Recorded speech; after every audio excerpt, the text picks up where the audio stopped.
This, the 215th episode of the Juicebox Podcast, is sponsored by Dexcom, Omnipod, and Dancing for Diabetes. You can go to myomnipod.com/juicebox, dexcom.com/juicebox, or dancing4diabetes.com to find out more. There are also links in your show notes, right there in your podcast player, and at juiceboxpodcast.com. Longtime listeners know that I don't do a lot of prep for the podcast. I like it to be conversational. And 99 times out of 100, that works out really well. Now, I don't know if you remember Adam Brown. He was here on episode 114 to tell us about his book.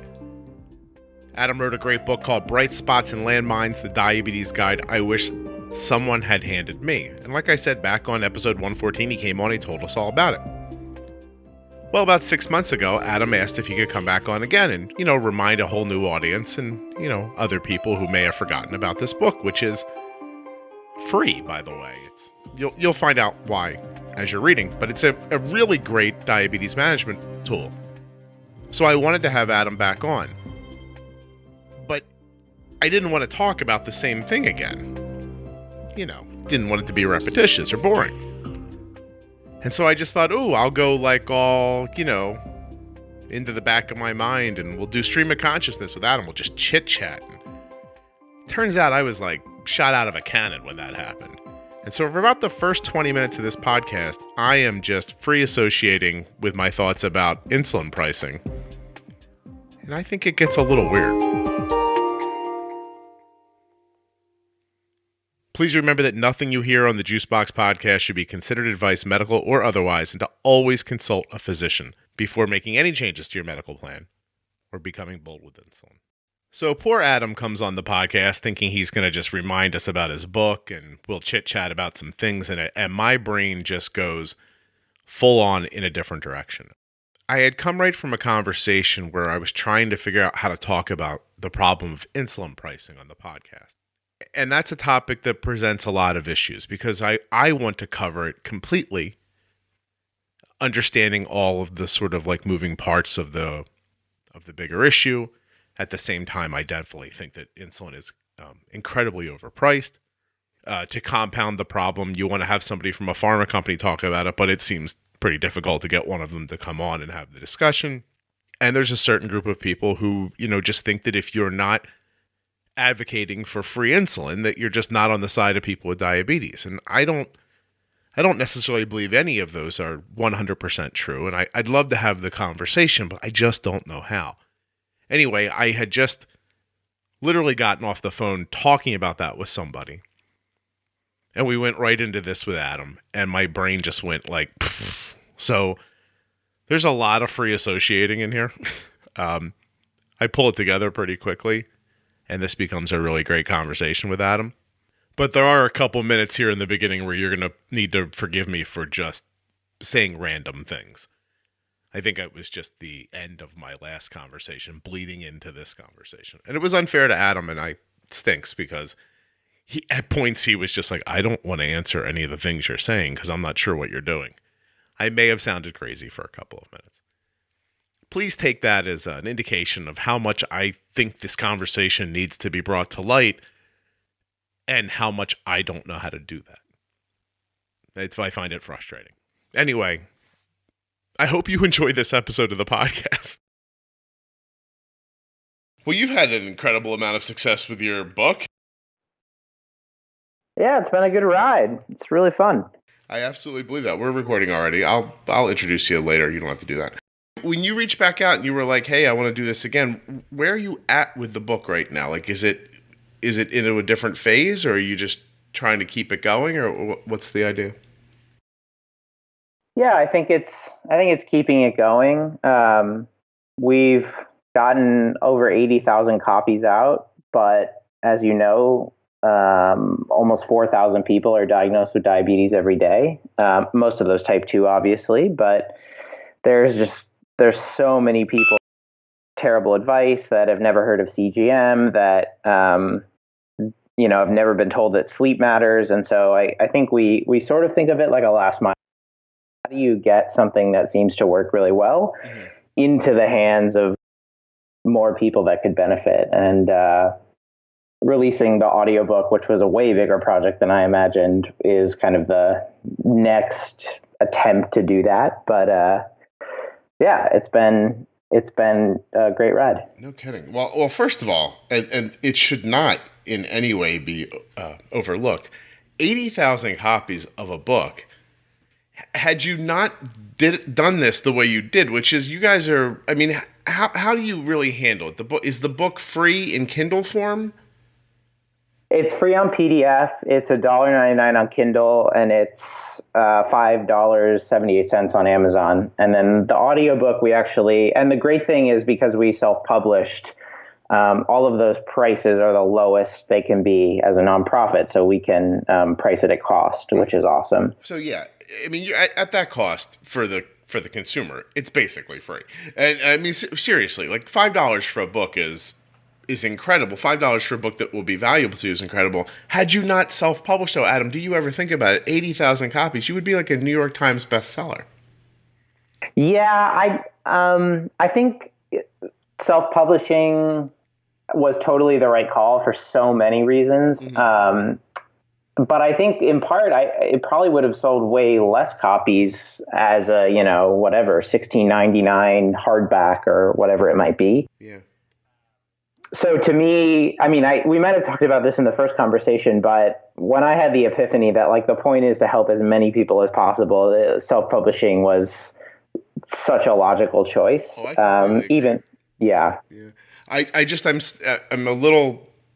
I'm a little sad that you didn't get the accolades because that's a huge. People don't understand that you don't need to sell that many books to be a bestseller. Like reading's not what it used to be, so that would have been amazing. But the other part of it that strikes me as you say that is, imagine for $16, I don't care about my health that much, but I can care for $5. Like there's a tipping point where somebody might say, "No, I'll give it a shot." Yeah, I'll give it a shot. Right? Like that really is. It's an interesting look into. The psychology of investing in your own health. It really is. Yeah. It just genuinely is. And I bump into it all the time personally. With just like, I joked with somebody the other day in a podcast episode, and they were talking about how they couldn't bring themselves to change their pump when they needed to. And so they didn't have insulin for a while. And I said, I had a headache recently, and I couldn't bring myself to walk across the room to get a leave. And what is that? Like, where's the number? But so the good you did there was you priced it so low that you found the space where people go, all right, I'll try. Yeah. And that's really the kindness in how you guys handled this, honestly. Because you knew that. You knew there was going to be a tipping point. And instead of trying to guess where it was, just let it be accessible to everybody. Yeah. Yeah, exactly. Cool. So what kind of feedback 80,000 copies, you must have heard back from a number of people. What's the feedback been like? Have you learned anything through it? Well, it's funny as we're talking about pricing. I've actually heard from many people, at least 10 to 20, that said, like, I couldn't do $5. Mm-hmm. So thank you for making it available for free. Yeah. So that was just like yet another, not that we need more reminders, but sometimes we do, about cost and how hard it is in diabetes. Just the number of people who've said, hey, like, $5-6 was still a challenge, and so I really appreciate the free version. And so when we hear about cost of insulin, cost of devices, I always try to remember that. Yeah. So I think that was just one that you made me think of. But I'm really glad that I put my email address in the introduction to the book, because I get to hear all people's really, really cool stories from people just diagnosed like 2 weeks ago, all the way to I got a typed written letter from an endocrinologist who's had diabetes 72 years. So he was diagnosed in the 1940s, type 1. And so you just see such a spectrum. And I'm sure you get it on the podcast too, but it's such a wonderful reminder of people's different situations in life and problems and challenges with diabetes and toolkits, and so it's been tremendous. And I think the thing that's always surprising too is there's a lot of people that lurk. So 80,000 copies, that's a lot of people, but the number of people you actually hear from is more like 1% of them, or maybe like half of 1% of them. It's that. So, It's that. A long time ago, I was doing something in a pharma company, and they called me in and said they wanted to talk to me, and I was brought in for lunch, and I sat down at a lunch table, and this person put this folder in front of me, and it had to have honestly been 8 inches thick, just papers, and flops it down, and they said, "Would it surprise you to know that you have the 36th most popular diabetes blog on the internet?" And I said, yes, unless there's like 37 of them, and then no, that makes more sense to me, and because I didn't think of it like that back then, and I wasn't keeping any track of it, and it was that whole feeling of like, wow, there's somebody paying attention to all of this. I didn't realize that. I didn't recognize that it was being looked at. I didn't realize there was a lot I didn't realize about what was going on, Adam, and so they took me by surprise. I didn't realize how many people I was reaching. Like, because when I saw my number, I just assumed that, you know what I mean? Like, when I saw my downloads or my clicks or whatever, I just thought, well, then Curry Sparling must have 8 million more than I do. Right. Like, this must just be the average number you get if you put a website online. This is what happens. And what it did was it changed my perspective about how I speak to people. Like, before it just felt a little like, oh, here's my whimsical thoughts. And then I realized, no, I'm talking to more people than I thought. I have a real responsibility here. Yeah. Right. It didn't strike me at first like that. And now it does. And even when we talk about, like, I'm bringing this up to go back to pricing, because when I hear about a conversation about insulin pricing, my first, like, human reaction is the same as everyone else's human reaction. It should be incredibly affordable for everyone. No one should have to ration insulin, not get insulin. Whatever. There should be no barrier to getting to your insulin.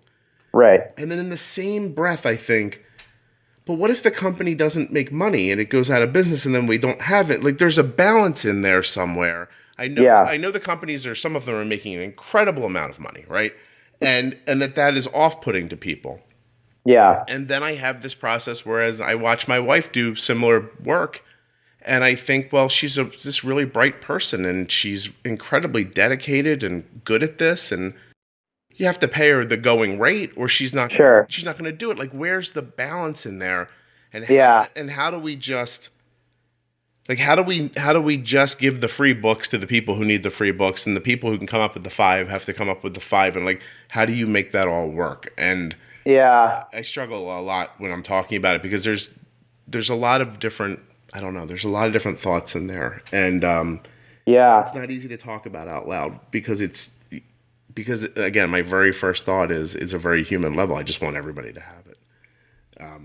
I don't know. Yeah. Go ahead. I'm so sorry. No. It's a wonderful point. I think one of the things my job has taught me, because I get to interact with so many different people, is that the conversation is almost always more nuanced than pretty much any side that you hear, or any headline that you read, or even than any, like, 350-word article can capture. So, yeah, it's such a good point. And, getting to meet people who work at these companies and sort of understanding what the costs are. I'll just give you one small example, which is we've had an idea to actually run a clinical trial, randomizing people to kind of standard diabetes care, or you get a copy of the book.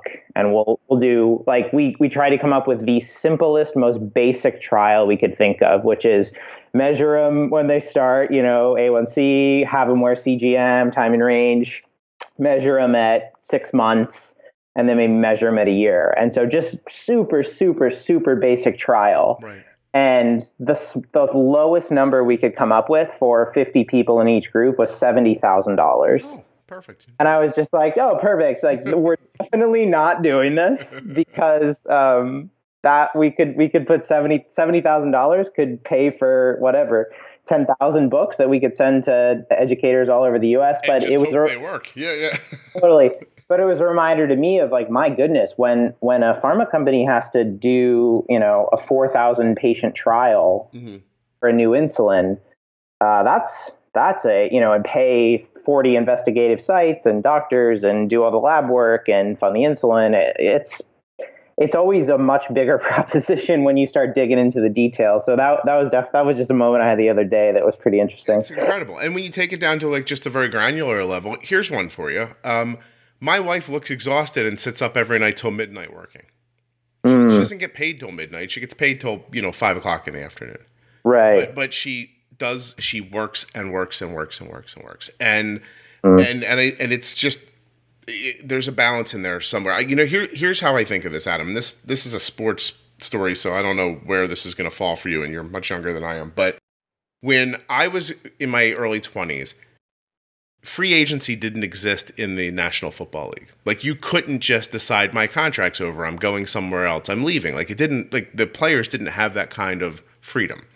But there was a tight end on the Philadelphia Eagles, and his name was Jackson. I think it was Keith Jackson. And he was the first one who said, I'm doing this. I don't belong to you. I'm going to go play for the Dolphins now. The Dolphins are willing to pay me more money. And they did, and he left. And soon after, I think the ownership tried to embarrass the players by starting to put their salaries out into the world. And Reggie White, who is a name that anybody who's watched football would know, he's one of the best defensive linemen in the history of the sport. He played in Philadelphia his entire career. He was getting older, and the Green Bay Packers offered him, I believe, $8 million to come play for them. The amazing sum of $8 million to play professional football, 25 years ago. And he did it. Now, Reggie White was a pastor. He was, by every account, one of the nicest, kindest, most gentlest people I've ever witnessed speak. I met him a couple of times. There was nothing about this man, besides the fact that he was paid to throw people around. There was nothing about this man that was in any way questionable. The city where he played football, Philadelphia, for his whole career, and he had done so much for these people, they turned on him like he shot at them. Wow. And all they talked about was this $8 million. Like, what a sellout he was and what a scumbag he was. He took this $8 million. And all I could think in that moment is, go find me 3 people in Philadelphia wouldn't take an $8 million job if it was offered to them. They'd say, no, thank you. You don't have to pay me $8 million to do this. This is really only worth $3 million. The other $5 million, please go give it back to people who really, no one does that. And so it isn't lost on me that when the CEO of a pharma company is making, $37 million a year, and his wife's driving a Maserati that I don't know who pays for and all that stuff, like, when all that stuff's going on, it is unseemly. But it's also that man or woman is free to try to make as much money as the market will bear for them. And so I don't know that any of us would do any differently. And those of us who would, I think, are amazing. But it's a strain. You can't make the argument. You can't say that I don't deserve what I have, or that guy doesn't deserve what he has, or poor Reggie White can't make $8 million, or whatever it ends up being. Like, it's a very strange argument to get involved in. And it's also, I don't know how you feel about this, but I find it very odd to say that something cost something in 2018 and to tell me that it's gone up in price 800,000% because I've gone back to the beginning of time for when it was first priced at 75 cents. And that's a headline. That's trying to make your point. Insulin's really expensive, and it should be much less expensive. I completely agree. But when you rush out into the world and start saying things like, look at this, it's gone up, blah, blah, I'm like, yeah, has it? Or has it just, hasn't everything gone up that percent from 100 years ago? So I don't know, Adam. It's a very weird conversation. And it doesn't go anywhere good, by the way. I feel bad having it with you now. I don't even know why it came up, because no one who's ever had this conversation comes out unscathed. It's always everyone gets upset, and it's like, I'm not arguing for pharma companies no more than I was arguing for Reggie White back then. I just said, you go ahead and turn down the $8 million and then tell me, show me what's next. I'll put you in charge. You're living on a different moral plane than I am. And so go get it. But dude, I don't know. This will be one 7-minute beep in the middle of the podcast. Yeah, and just to tie it off, I mean, it's obviously not just insulin either. It's everything. It's strips, it's CGM, it's all the supplies. I mean, healthcare. I actually spent 5 days in the hospital last month with a ruptured appendix. Oh my gosh. And I wrote a pretty in-depth story of kind of the care I had in the hospital, and that'll be coming out soon. But I got the bill from the hospital, and I dug into the bill, and some of the charges, like for finger sticks, were ludicrous. Yeah. They actually billed each finger stick at $226, I figured out. Meaning 22 finger sticks taken over 5 days was a $5,000 charge, which like got me quite enraged. Now hospitals do this thing where they bill and then the insurance company pays this discounted rate, right, as is kind of common in all things healthcare. So I think that insurance probably paid about 30% of that, which is still like over $1,000 just for 20 finger sticks. right. So that's just one example of like the absurdity of the system that we're in. That is insane. Can I ask you a question? If I told you instead you were going to be in the hospital for 5 days and the cost for them caring for your diabetes was $200 a day while you were there, would you find that as, is it the wording? Like when that $1,000, you know, because here's the thing. And I see people do it too. Like they take a picture and they put it up on social media. It's my insulin would have been $8,000 if I didn't have insurance, but I do have insurance, so it was $20. Yeah. So it wasn't $8,000. It was never going to be $8,000. It was $20 because you have insurance. It's right. Maybe $8,000 for someone, but all this is marketing. It's supposed to. It's by the way, it's really. I'll bleep this out. It's really shitty marketing, okay? But it's your insurance company going, boo, scared. Make sure you have health insurance. You can't let it go because you know this Band-Aid could have cost you $5,000. Sure, you paid 25 cents for it, but that's not the point. It could have been $5,000. Keep your health care because I think that's what it is. I think they're marketing to you.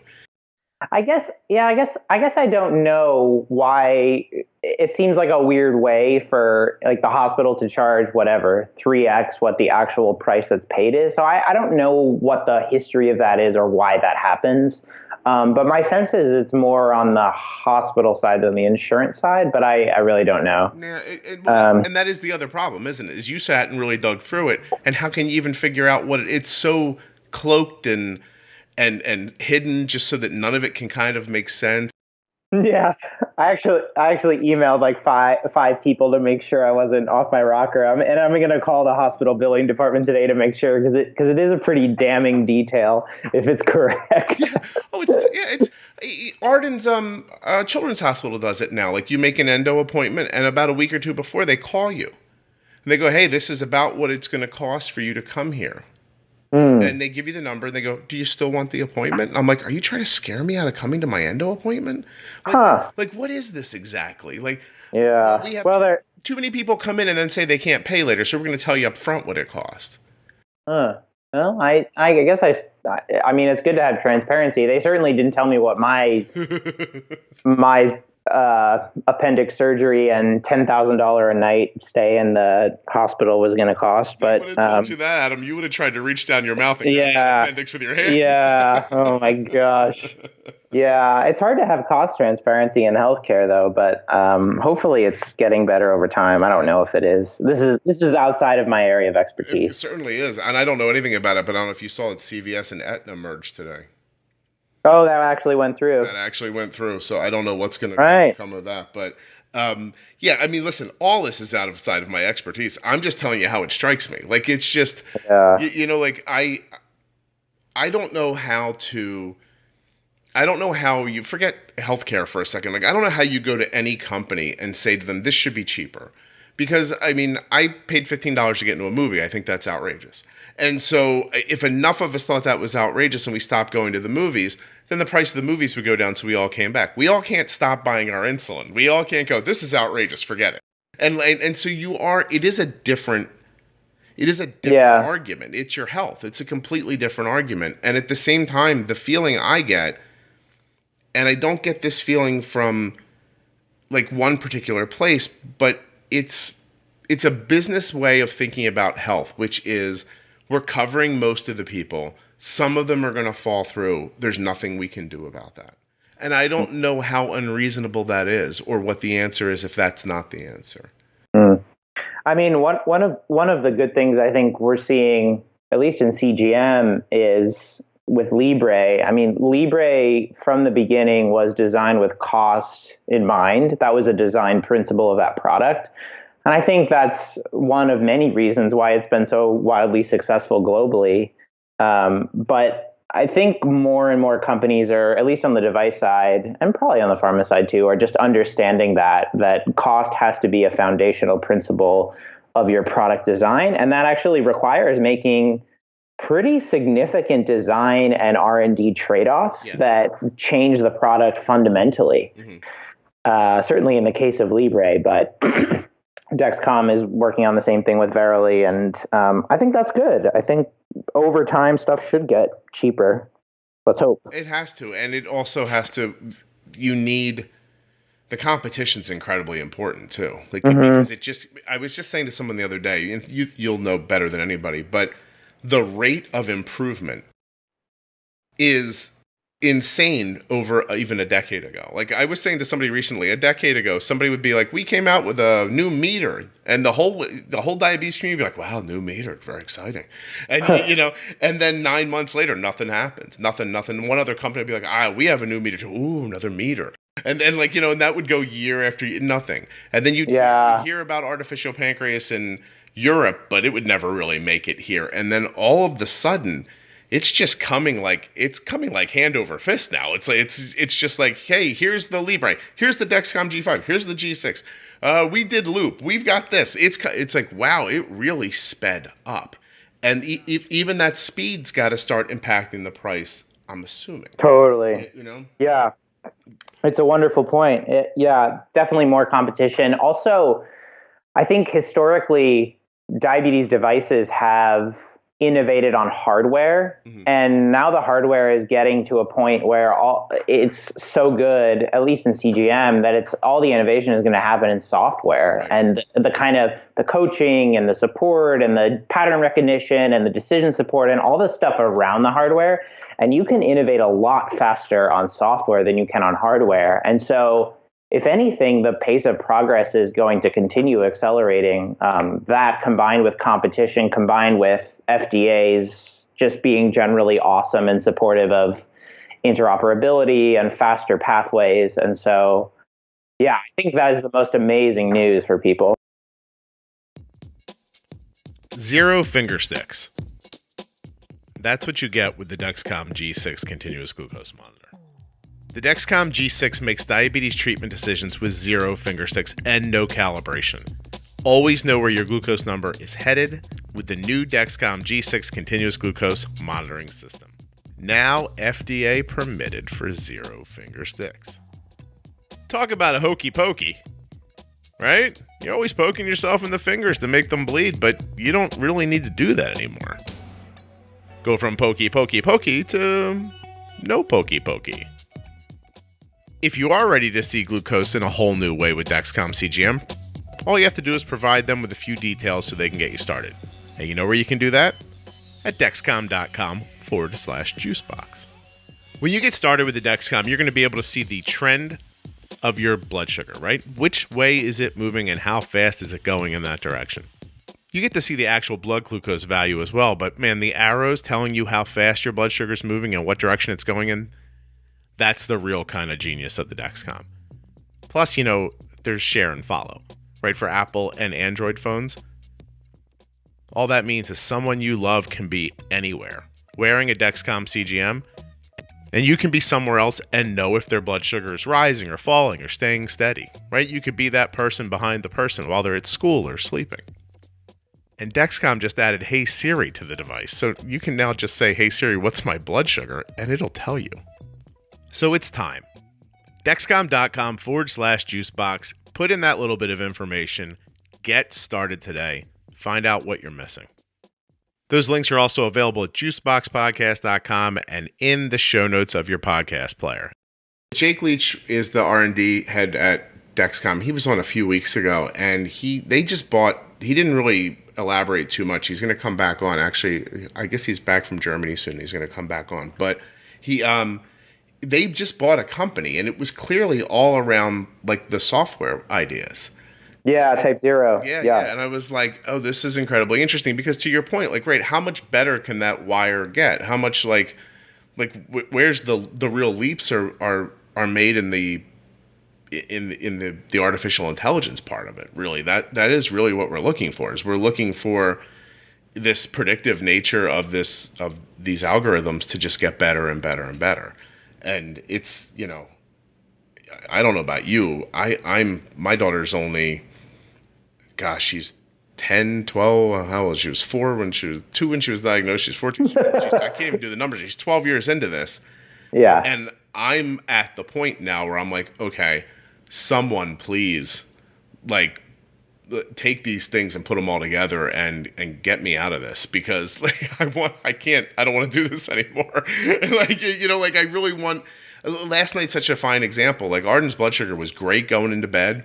It was really fantastic, but she's been a little sick, so she's been a little more difficult to her blood sugar's been a little more difficult to keep down. And I'll tell you, when I put her to bed last night, I was like, this is a blood sugar that is going to work. And I fell asleep in a hard way. And at 1 o'clock, her blood sugar went from 90 to 200. And I just didn't wake up. And so 5 hours at 200, I'm sure most people are like, shut up, Scott. But for us, that's like that's a big leap from where we keep things. And there was a time in my life I would have woke up in the morning and been guilt-ridden about that. And now I've kind of learned to not do that. But it was like, oh, like if this was an artificial pancreas idea, like this thing would have started heading up and it would have just kept pushing, and it would have taken it back down again, hopefully. And, and I would like that, Adam, very much. Yeah. As someone who I've been wearing Loop for almost 2 years now. Right. And it's, just fixing sleep and all of that decision point moment where you check your blood sugar and then you have that guessing game before bed, like, okay, what's going to happen? You're sort of doing your own artificial intelligence prediction forward. Exactly. How much does she eat? She's been sick lately. And closed loop just takes all of that off the table, even if we just talk about it overnight, let alone during the day. Right, so it's going to be awesome. Yeah, there's a lot of good stuff coming. I'm actually, Chris Snyder's coming on this week too, and he's going to tell me about this whole closed loop thing. So, oh, great. Yeah. Nice. I'm very much I don't Tide Pool, and like I know Chris works at Tide Pool, and I know that word, but I've never really dug that deeply into it. And then they made this announcement yesterday about Loop, and I was like, you know what? Okay, let me carve out a little piece of space in my brain and learn about this too. Yeah, that's going to be awesome. It's a totally new pathway for bringing closed loop systems to market, and I think I called it a paradigm shift in the piece that we wrote for Close Concerns, and so. I'm excited. And I'll tell you what, too, I think the pump companies are actually happy about it because it's just another, like, say I'm a pump company and I put out my algorithm, right? Or the way I'm doing it, you don't like it for some reason. That could be enough for someone to leave their pump and go to a different pump to get to the other algorithm. But now all of a sudden, if you don't like the one they have, you could, I'm assuming, like, just use that one instead. And I was like, that's really, I can't wait to hear more about that. And I need to be filled in because I know almost nothing. But Chris will do a lot of the talking, and which people listen to podcasts will be excited about. They're like, oh, God, thank God that Scott guy didn't talk so much. We let the other man talk. So tell me something. You take your book and you do something that I can't imagine. I want you to explain to me. You made an audio version. You did the read, right? Yep. Adam, how long did that take? 2.5 days in the studio. There's sort of a backstory here, though, which is, we self-published the paperback, and so I thought we could kind of do a DIY thing for the audio. Mm-hmm. And so I set up we had some recording equipment at Diatribe, and I set up a little studio at home, and I used all the behavior change tactics that I know that I share in the book, like on myself, to try to get myself to record the audio version, so chunking it down into small pieces and having it visible in my environment. So I'm reminded to do it. And I sat on it for 6 or 8 months, just like trying and struggling and feeling like it was terrible, and just was getting nowhere. And then as with a lot of things in life, you sort of realize at a certain point, like, I need some help here. This is not progressing anywhere. And we had a summer intern, and I just tagged him with, like, find a studio somewhere that I can go to. They're experts at this. I can record it. And he did. And so he found there's one in San Diego that does a lot of author reads. Mm-hmm. And so I flew down to San Diego and recorded the audio version, which was much more difficult than I expected, because the mic is so sensitive that there was one point where I moved my toe inside my shoe, and I could hear it in the headphones, and we had to redo the sentence. So you're just sitting in like a small sound booth for 2.5 days reading your own book, which is a very strange experience. And then, they sent me the files, and kind of taking a page out of the way we published the print version is we put it up on YouTube for free, and then also it's sold through all the audiobook channels. Right. But it was a total blast. I had a great time, and just a different way to share the content. So it was fun. You're reminding me of, at the end of writing my book, I thought, like, it needed to be in. I had one more day till I had to turn it in, and I thought, I wish I could hear it. Like I said, I wish somebody would read it to me. I'd love to hear it out loud. And then I recognized there was no one, so I just woke up the next morning and read the book to myself out loud. Nice. And it made sense, and it really did help, because there were sometimes I got to sometimes like, you know what, seriously, I'd like to say this like this, or there's, etc. And it helped me. But the other part of it was, it felt incredibly oddly indulgent. I was like, oh, I'm reading what I wrote out loud. And I felt silly at times. I don't know another way to put it at all. I don't know if you were ever in that booth thinking, oh my gosh, look at me reading my book.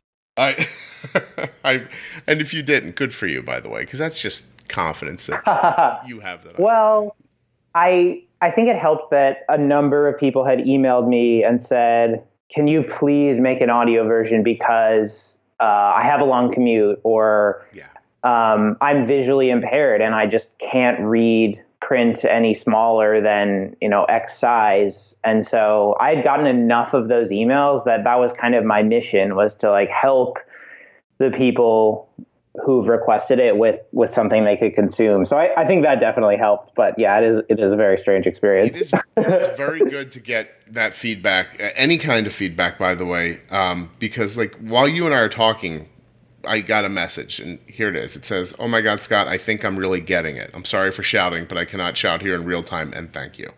And right. So that's just somebody who's, I don't particularly recognize that I have to. I'm so sorry to anyone listening. Like, I do my best, but, like, this person, as I look back in the messaged me 3 months ago and was lost. And the best I could tell them was try these few episodes and then start listening regularly. And now 3-4 months later, I think I got it. Like, I don't even know what that means yet, but that's the kind of enthusiasm that will make it easy for me tomorrow when I'm recording another episode of the podcast, and I'm like, oh, I really would like to not record the podcast one time, like, and do something else. But then it takes that away in a split second. Like, that feeling you got of, like, I have to sit down and do this. I have to sit down and do this. Enough of those notes take that away. And and it's, I think the funny thing about all of us working in diabetes is we're sort of working to put ourselves out of business all the time.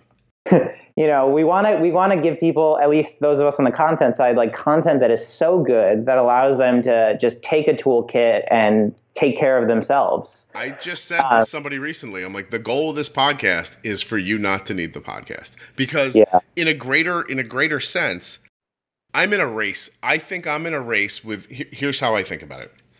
I'm in a race with the least financially viable of us ability to get to an AP, right? Once everyone can get to artificial pancreas, Scott gives up and I go away. Okay, but I don't think that's going to happen anytime soon. So my greater goal is to have enough people have this experience and share it with their endocrinologist.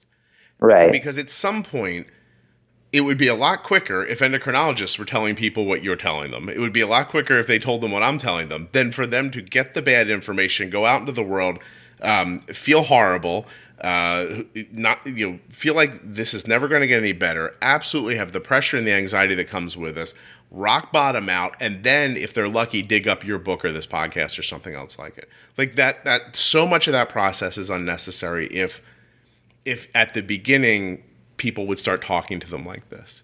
And that's my goal. My goal is for that to happen and for me to watch nobody listen to the podcast anymore and I just ride away into the sunset and that's that. Like, seriously, I can't do this. I mean, I can't. Not forever, Adam. I'm tired. I'm getting older. Well, and it's funny too because we have our quote unquote jobs in diabetes, but then also like diabetes is a job in the background too. You're doing it twice. It's a lot of diabetes. Yeah. No kidding. Wouldn't you just love to go through a day and not say it? Like that would be my goal is to just not say the word once. But no, seriously, like it's a really important thing is that I don't know how much time you spend a day on your job. I'm sure it's a good chunk. I spend more time with this podcast than people might believe every day. And then my daughter still has diabetes after that. And I still have to vacuum the rug and all the other things that come with my exciting life. But at the same time, here's where it gets me. I go online or I go somewhere and I put something up and there's another person more recently diagnosed asking one of those same questions over again.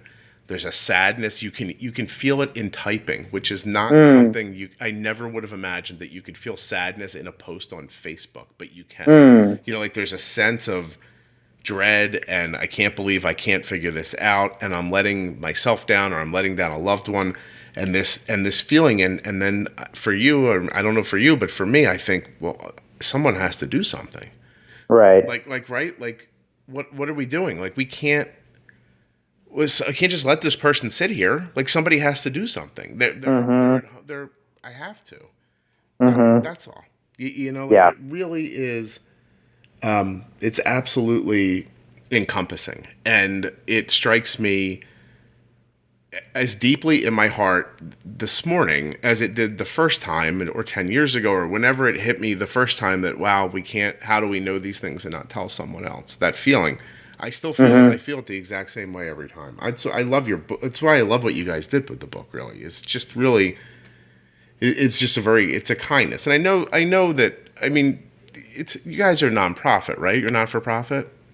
Yeah, Diatribe's a nonprofit, exactly. Right. And I get that, but still, it's still incredibly kind. You can still, Diatribe still has operating costs. Do you know what I mean? Like, it wouldn't have been crazy to be like, hey, we can make a couple of bucks off of this. Even if you think about it, you sold 80,000 of them. What if you would have made an extra $2 on each one? Huh? Yeah. Well, and the other thing that people may not know is I actually volunteer all of my time to Diatribe. So I'm all of the stuff I do for Diatribe is free and volunteered. I actually work at a company called Close Concerns that kind of does a way more in-depth version of Diatribe for people that work in diabetes. So, this was very altruistic from the beginning, through and through. And people should know that. And you're an angel. Look what you just said. That's fantastic. Somebody just texted me today and said, "Are you interested in taking an ad on the podcast?" I'm like, "Yes, absolutely. I got my kids. My kids in college. What do you want to sell? Guns? I'll do it." No, I'm just kidding. But it really is. Machine. Well, in a way, we're all you sort of figure out your own business model of how to share stuff that works with people. And so in my case, I have a paying job and this is another outlet to share knowledge. And in your case, there's a different way to share the knowledge and still make the ends meet and make the bills work and all that. And so I guess in a way it's just a beautiful testament of the times that we're in that there's a lot of different ways to kind of cobble it together, which is nice. No, it really is excellent because we need all the different voices because they all hit people differently. Like there's somebody read your book and was like, I don't get it, and put it down. Somebody listened to this podcast and thought, I don't get it, and never downloaded it again. And there's somebody that read your book and was like, oh my God, right on, you're talking right into my soul. Like, thank you. And and so you need I mean, because honestly, Adam, we're all basically saying the same 10 things. It's just we all say it a little differently. And so it needs to be out there. I don't think it's enough. I mean, as many as your books have been sold, I wish 20,000, more a day would have been sold. I wish that this podcast had 20 times the downloads, because then maybe I would have gotten 5 notes like this afternoon, not 1. And that's got to be the goal. Like, I do think all the time about the people we don't reach, and I constantly wonder about how to reach them. For sure, it really bothers me in a way that I don't know if I'm completely honest with myself about it all the time or not, but it weighs on me. Peck. What do you think of when you hear the word peck? I think of like a little kiss. Somebody you love just kind of passing by you in a hallway or in a room, and a little peck on the cheek. But I also think about tubeless insulin pumping.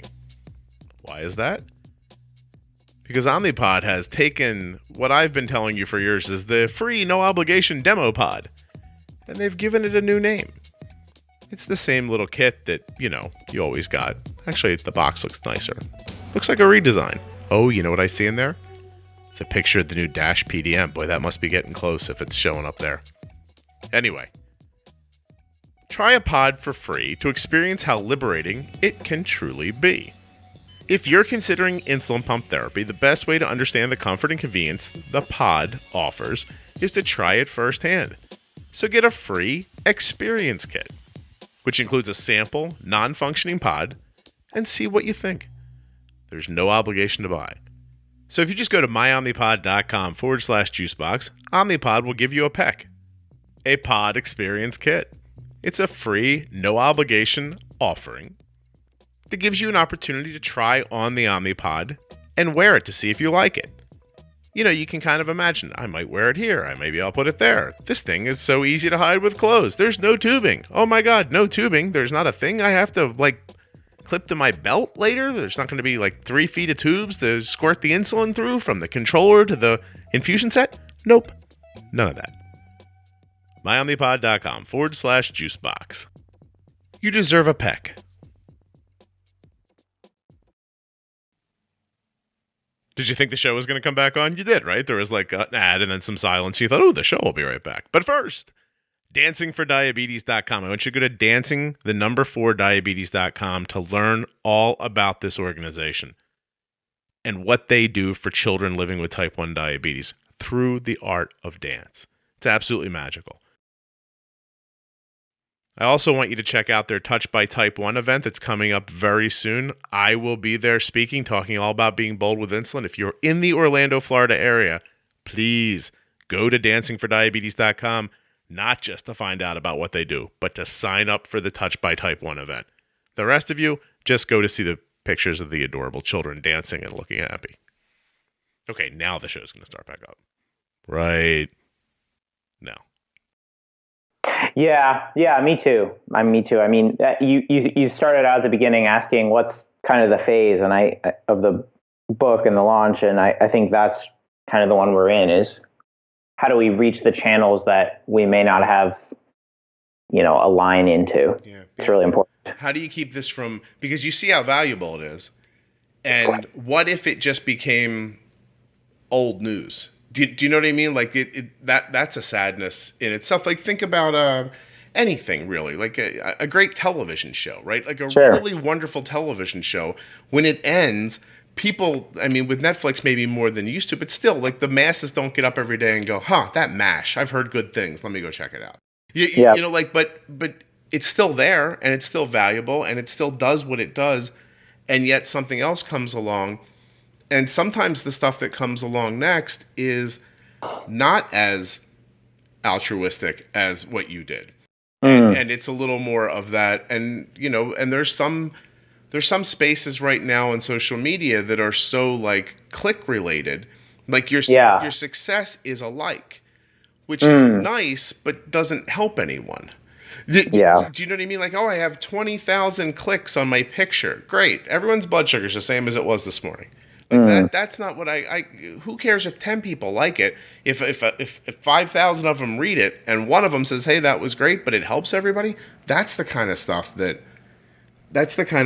important. And it really you've bummed me out, Adam. I don't know how you did it. Why? Oh. I don't know. I might have done it myself. It's hard to know exactly. I've got the lights down while I'm recording. I think I've gotten melancholy. I have this. I say this to people all the time, and I always preface it by saying I don't take this like I'm not making an apples to apples comparison. But at the end of the movie Schindler's List, Oscar Schindler's standing there, and he's looking at a piece of jewelry he's wearing. And you could see on his face, it strikes him like, why did I keep this ring or whatever this is? I could have helped another person.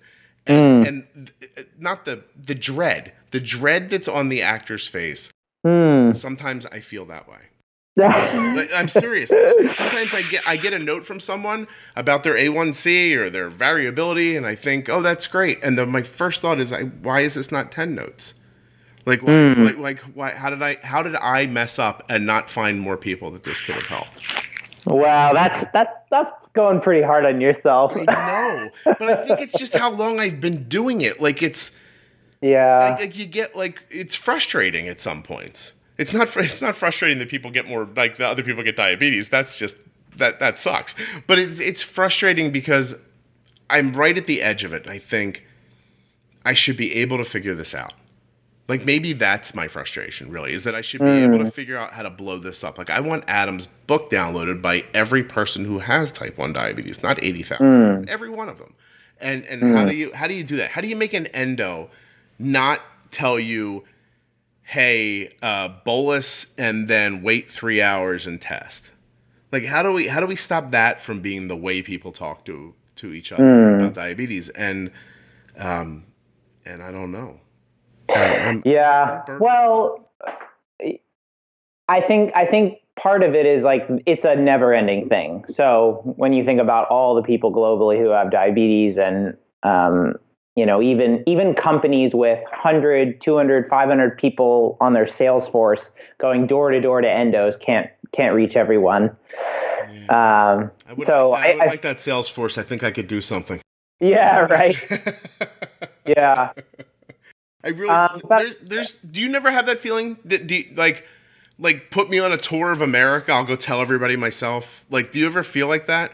Like that?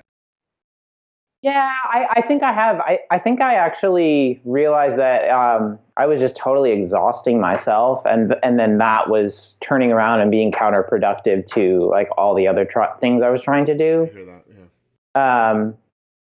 So I've tried to also gravitate towards the things that I feel like that are suited to my strengths and that I really enjoy doing and love doing, and then kind of not doing the things that feel like they're box checking or that everyone else does. So like I really don't spend a lot of time on social media, only because I think part of it is that it actually trains me in an unproductive way to focus on how many likes did I get or how many follows or tweets, and then I'm not spending time creating great content that I'm proud of, right? Which is really what I love doing. Yeah, no, I hear you. So, hey, listen, you spoke at the JDRF in Arizona last year, right? I did. Yeah, my family. I was actually cool because my family came. They live in Phoenix. Oh, that's so cool. So you and I almost saw each other at that. And let me tell you how that happened. It's a fun story.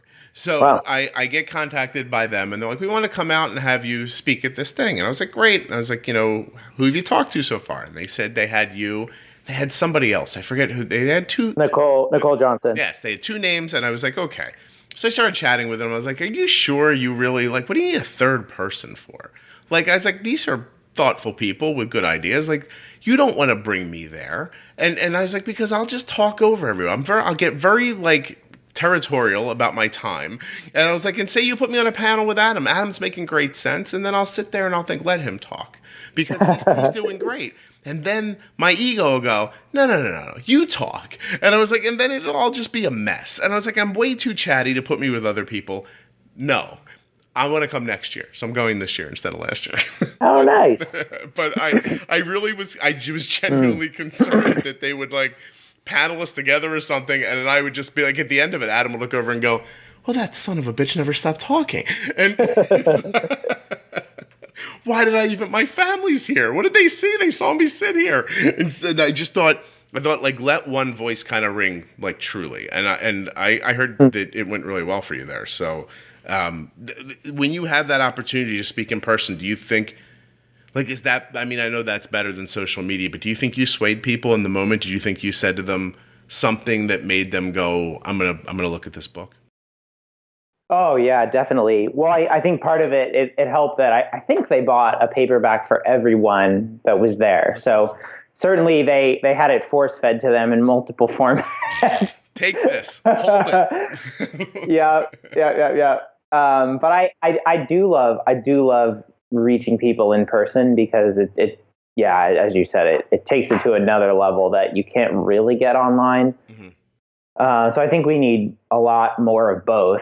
For sure. Yeah. One of the things that I struggle with is there are a lot of support groups, for instance, in the Bay Area. And, someone contacted me recently and said, hey, can you come up to our place in San Rafael, do a support group? And I said, sure, maybe, but, 90-minute support group and then kind of hour and a half to get there, hour and a half to get back. Like, it's actually a 5 or 6 hour investment for me.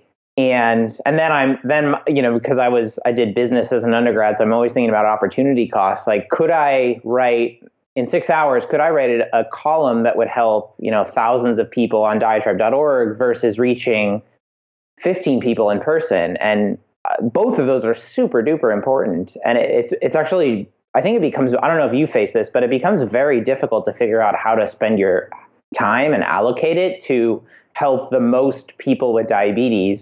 Not only going broad, like reaching thousands, but also going deep on, reaching 15 people in person. No, not only do I feel that way, but you just made my point about insulin pricing. You really just did. Like, at what point, how many people can we let go for the greater good of this? Like, it really, and it's so distasteful to say out loud. But you thought that. You thought, like, in slightly different ways. You thought, if I go talk to 15, 20, 30 people, I could write something that might reach 2,000 people. It won't be those people, but it'll be other people. It's the decision that I feel like gets made, like, in government all the time. Even in military all the time. Like, well, if I shoot all those people, how many people will I save by shooting those people? Which is such a crazy thing to think about. It really, very utilitarian. Yeah, it's insane. Like, if I kill you 5, then those 1,000 people live. But I don't want to do that. I'm not looking to take someone's life, but you're going to take their life. So they're not, again, not apples to apples, but it's the way it strikes me in my brain. Like, the idea of, I do want to come up there. I do want to talk to you, especially if these 15 people are that invested. They're probably going to get a ton out of the time you'll spend with them. But then, did you end up just Skyping to them? Because that's what I thought immediately. I was like, well, I'll do it, but I'm not driving there.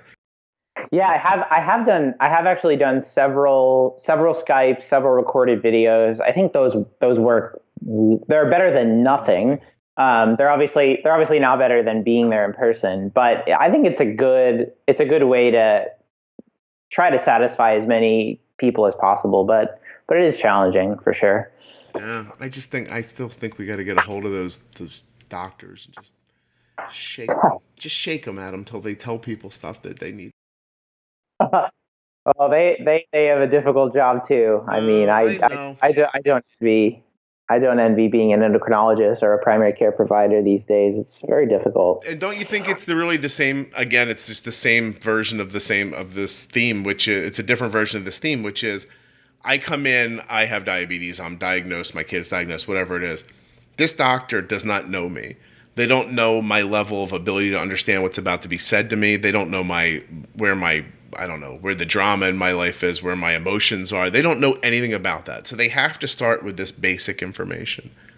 But some people can't take more than that. And so they really need it that way.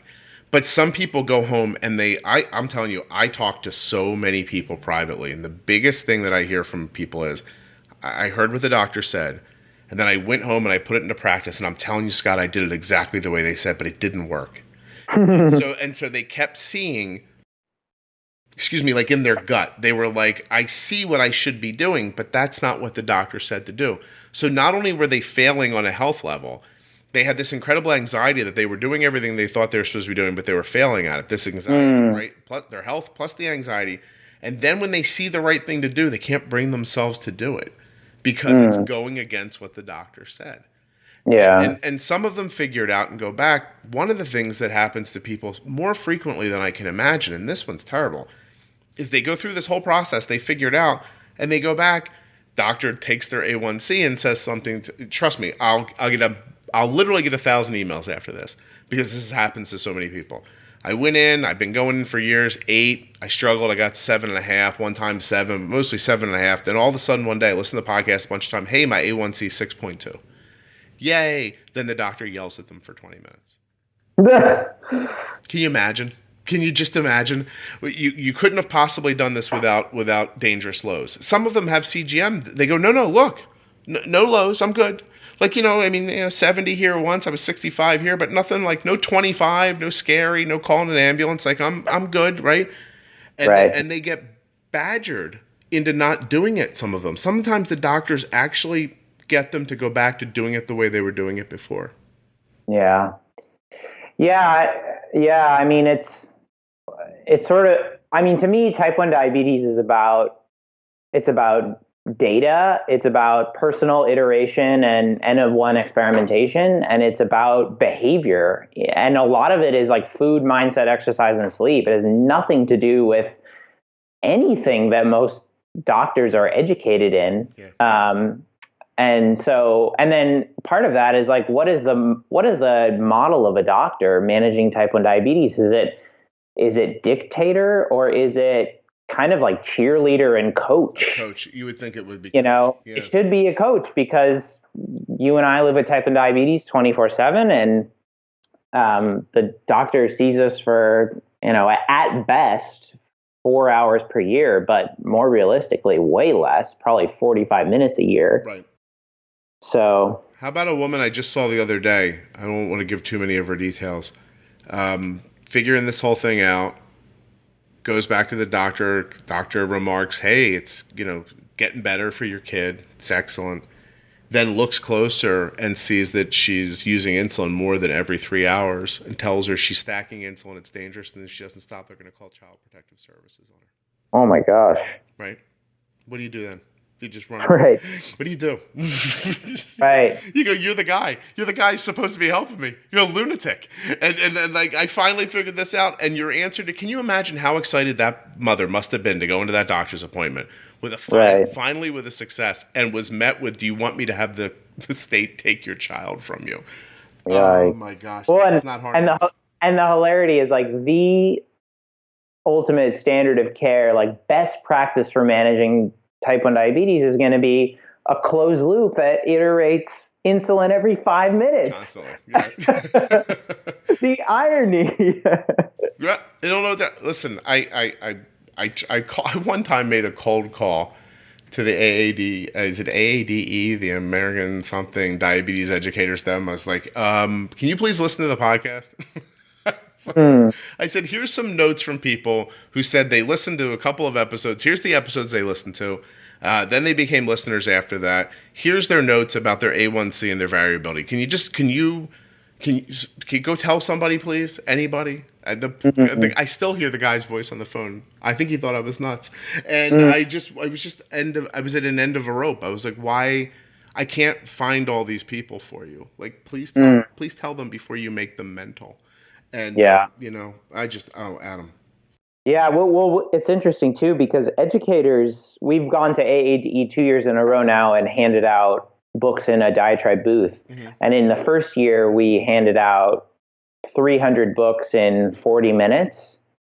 And this year, we handed out 600 books in over the course of a day and a half. I mean, educators are starving for resources and information, at least from those I've spoken to. And so, I hope that's who I think in the end, I think that's what my goal is to educate an entire, it's a long process, but to educate enough people in an entire generation that when those kids grow up and become doctors and And when people ask questions on social media or wherever they find their community from, that the answers that those people get back are not about fear, and they're about action. And, and then, like I said, then I'm just gonna go. I think I'm gonna live in a hut on the side of a hill after that, Adam. I'm gonna turn the internet off, and I'm not gonna talk anymore, because it's hard to talk this much.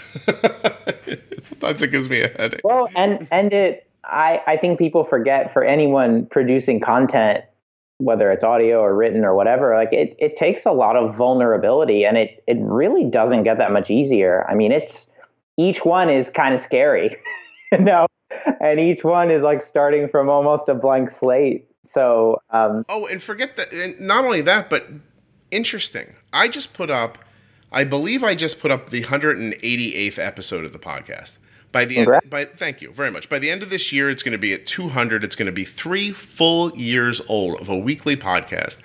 Wow. And do you have any idea how hard it is to make it interesting and different enough every week that it grows and continues? And, when I first started this, I reached to a person who didn't have a podcast about diabetes, but it was one of those, it was like an internet radio show about them. It was incredibly popular. And they didn't do it anymore. So I felt comfortable saying, hey, I'm thinking of doing this as a podcast. Any advice you have would be great. Right. And what the person ended up telling me was, well, it's finite. You won't be able to keep it up forever. And I was like, why? Because you'll run out of things to say. And I took that as a challenge, Adam. I was like, I bet you I won't. Game on. I bet you I can just talk forever. Let me see if I can. And the only measuring stick I have is for how many people subscribe and download. I genuinely don't know what people think of it. Like that's the hardest. I find that to be the most incredibly difficult part about putting content in the world, is that there is no feedback.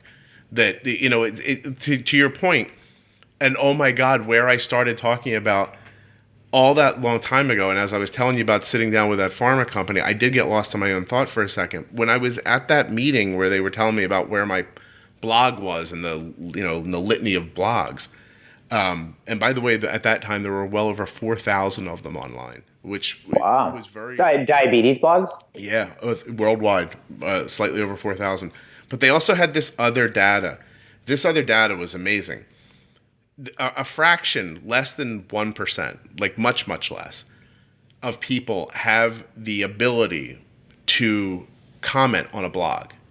Like there's something that stops most people from whipping out their keyboard and being like, I read what you wrote, and let me just tell you this, and blah, blah, blah, right? Most people are stopped by that. There's such a small fraction of people who are actually able to send an email that says, hey, your book was great, your podcast was great, your podcast sucked, your book sucked, whatever their thing says. Sure. It's an incredibly low number. Yeah. And so that was one of the things they were impressed about at that point was that I was getting like feedback. They're like, oh, you're getting blog comments. That's incredible. Here's why. And they showed me this incredible report. And I was like, oh my God. I never imagined that, because I'm probably like you. You could pretty much stop me anywhere and ask me something and I'd be happy to talk about it. Sure. But most people can't. So how do you get your feedback? And so I'm very grateful when people do feedback, because it is incredibly valuable for I think for people like you who do. Yeah. The other thing that you made me think of, and that I always try to remember, is not every single person that we have access to reads every single article. And so you actually have to continue to hit people again and again and again. Yes. We did a Diatribe reader survey, I don't know, maybe 6 months ago. And so Bright Spots and Landmines had been out for 14 months. Mm-hmm. And I'd literally been talking about it in Diatribe for 14 months. In fact, 2 months before it came out, we were talking about it, and still only 30% of our readers who took the survey. So, only 30% had a copy. So that was just a reminder to me, like people miss stuff. People, it's buried at the bottom. They didn't see that one particular email. And so you just have to keep hitting people again and again. And so don't worry about making the content unique every week. Like some people are just going to miss stuff. And and maybe they'll just happen to catch it on a really long flight that they had, and you'll hit them there. I hope so. I really do. I genuinely, there's nothing nicer to me than to think about someone off living their life less stressful, better blood sugars, not thinking about diabetes as much. I tell you, it makes me incredibly calm to think that there are people out there that get to that spot. It just makes me incredibly happy. So nice. I wish, it's so funny too, because it kind of doesn't gel with any other aspect of my personality. Like if you knew me before my daughter had diabetes, and we whipped out a crystal ball, and you're like, hey, one day Scott will be a feeling, gentle man who tells other people how to have better success with their health. You would go, this would be you. You go, that's not happening. Scott, this guy right here, that's not possible. He's not that person. Like, there's nothing chicken soup for the soul about me. Like it just one day, Adam, it just happened to me one day. And I thought, what I said to you earlier, it's like, how do you know this and not tell somebody else? Yeah. Well, it's funny how looking forward, it never seems plausible, and then you kind of look back and connect the dots, and it all makes sense. It does. Okay, Adam. So I'm gonna link this up. We're gonna send people to your audio. Brilliant. Yeah, right. People who don't like to read can now listen, and we know listening is very important because. How long is it, by the way? How long does it take me to listen to Adam read me Bright Spots and Landmines? Depends on what speed you select. At one-time speed? At one-time speed, it's about 4 hours. 4 hours.